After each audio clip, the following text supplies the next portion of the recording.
ReefBum is sponsored by Bulk Reef Supply and Ecotech Marine.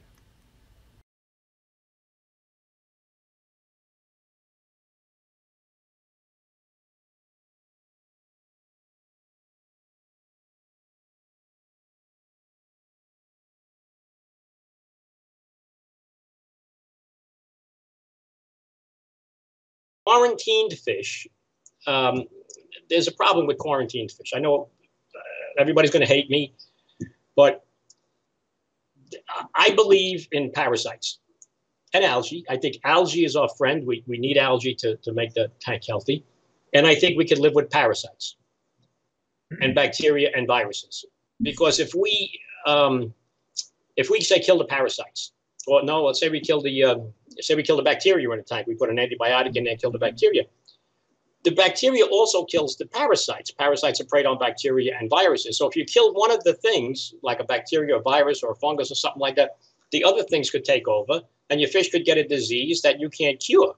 That's why a lot of people put fish in quarantine, and then they say they'll put copper on it, and then the fish gets something else. It'll get a bacterial infection. I mean, they get a bacterial infection. Then they try to cure the bacterial infection. Fungus, they get fin rot or something like that, then they have to put another medication in it to try to cure that. I don't believe in all of that. I think it's terrible. I think we're killing a lot of fish like that. I think, and I've been doing this a long time, I think the fish in the ocean are immune to almost everything. They have to be, otherwise they wouldn't be alive. The ocean has everything in it. So I think it's our job to take that fish from the ocean as soon as we can, put it in a tank and start feeding it the right food. The right food is not necessarily what comes from an aquarium store. The right food is something with living gut bacteria in it, because gut bacteria controls the fish's immunity almost 100%. The stuff we buy in a pet shop could have been in a pet shop for 5 years. It could have been, and they freeze it in the pet shop when they first put the stuff. They kill the gut bacteria in it, or they irradiate it, which is worse. I know people think that's good, that you're killing the parasites, but it's bad. It's working against us. We need living bacteria, and the only way you get that is from live worms. What was that? Live worms? Live worms. What kind of worms? These are live white worms. Okay. Let me see if I can get you a picture of them here. Can you see the worms in there? Lovely. Yeah. They're white, I don't eat many of them. Those there. Yeah, don't eat those. No. Those there, I used to use black worms. See if I can get my camera back up here. I used to use black worms. I can't get them here. I can't get black worms here. I like black worms. I can't get them. White worms live in dirt. And they have a lot of bacteria in them. And they're practically free. You buy a $15 culture, and they grow like crazy on bread and yogurt. And the wife doesn't mind you're growing worms in the house? I'm married almost 50 years. My wife don't even know we have a fish tank. Someday I'm going to tell her. She hasn't figured that out? They're in my man cave in a cooler. They got to stay a little cool. But they got gut. What about 99% of the people in this hobby don't realize that. You got to have gut bacteria. That's what makes the fish's immunity. That's what makes our immunity too. But I don't eat worms. What is that? So besides worms, what else do you feed your fish? Shellfish. Shellfish. Clams, mussels, oysters. So you're going to the supermarket. You're buying a whole bunch of different seafood, and you're kind of chopping it up and making a little homemade fish food. Not a lot. I don't want people to think that's all I feed the fish. I feed the fish LRS food or rods food or regular commercial food. That's my staple. But a couple of times a week, I feed them these live worms or clams or mussels or something like that. And you have to buy the mussels and clams that people eat, the fresh ones. Yeah. And I buy chowder clams. You know what chowder clams are? They're big giant clams. Good. And I freeze myself, because your home freeze is not going to kill the bacteria. And when you feed a clam, you're feeding the whole animal with the guts and the gut bacteria. And as I said, the gut bacteria controls almost 100% of the immunity in fish. And that's what we want, immune fish. We don't want fish living on medications to keep them healthy. We want them living on their own immunity.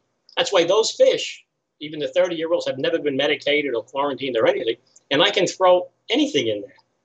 I can throw, I have thrown, and it's on some of my sites, I've thrown parasite-encrusted little yellow clown gobies and shrimp fish, and I put a copper band in there. It doesn't matter. It doesn't matter how many parasites are on it because the fish are immune. And they only get immune from gut bacteria.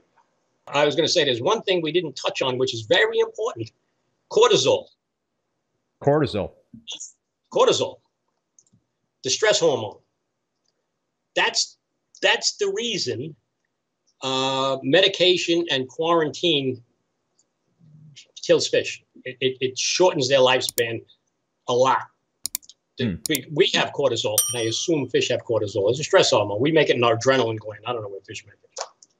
But what that does is everybody has cortisol, and fish has cortisol all the time. You know, all fish have cortisol. And when fish are stressed, they make more cortisol. Cortisol is good when you have like a little bit of it in the morning and a little bit at night and everything, you know.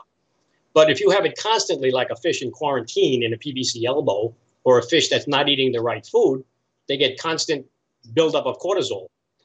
And cortisol is good because we use it like for our muscles if we have to flee from a, you know, a saber-tooth tiger or something like that. But fish can't flee if they're in a tank, so their body builds up with this cortisol. And one thing cortisol does in fish is lowers their immunity. It also brings viruses out of remission. It thins their bones because the fish uses the calcium in the bones for energy and things like that. And that comes from stress. So if you have, the reason it lowers their lifespan is there's a thing we have on our genes called telomeres. There's these little things that are on the end of a chromosome called telomere. I'm not going to get too complicated, but there's a little thing on the end of a chromosome called a telomere, and it keeps the telomere from unraveling. And the chromosome, as we age, they have to split and reproduce. But the telomere on the end doesn't reproduce. Every time it splits, it gets shorter and shorter. The cortisol makes those things shorter prematurely, and that controls the lifespan of the fish. So if you have a fish that lives 10 years and you put it in quarantine for 2 months, you might shorten that fish's lifespan by half. So if the fish is supposed to live 10 years and you bought the fish 2 years old, his lifespan only be now 4 years. So that's a big problem that people don't realize when we're medicating and quarantining fish, why their lifespan is shorter. Blue Reef, I would think Paul does not dip new corals. So you're not, you're not dipping any new corals that are going in your system. You pretty much are saying that you don't care about parasites. I like parasites. You like parasites? If parasites were cute like poodles, we would keep them as pets. But they're ugly, so we kill them. I like you. That's another thing that I'm going to get hate mail from. I can't see you getting hate mail, Paul. I mean, you're a very likable guy, so I don't see that happening. Thank you. Parasites, the fish need to be in contact with the parasites to stay immune from parasites. That's why open shots. That's why we get shots for measles and polio and things like that, because our body has to stay in contact with these pathogens to stay immune. So I throw fish in there. I don't care how many parasites they have on them. And hopefully some of these parasites are alive and well in there. And that's how the fish stay immune to the parasites. If you kill all the parasites, like if you put them in copper or quarantine them for 70 days, there's no parasites on that fish. So those fish that you have in your tank have no immunity at all. And if you feed them dry foods or 100% food from a pet shop, they have no gut bacteria. So they are totally not immune to anything. That's why we have disease threads on these sites with everybody's got all these diseases.